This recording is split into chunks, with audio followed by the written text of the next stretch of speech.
pengalaman saya ataupun refleksi pertama ini tentang generatif AI adalah melalui projek ini saya mempelajari cara menggunakan generatif AI untuk menghasilkan idea dan transformasi ruang dalaman dengan lebih cepat dan kreatif.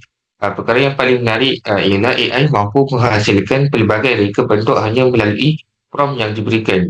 Tetapi kan, cabaran yang saya hadapi ialah hasil visual. Kadang-kadang tidak menepati kehendak kerana menggunakan prompt yang tidak jelas.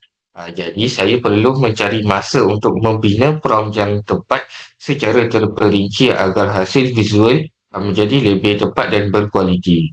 Pada pendapat saya, AI mempunyai potensi besar dalam industri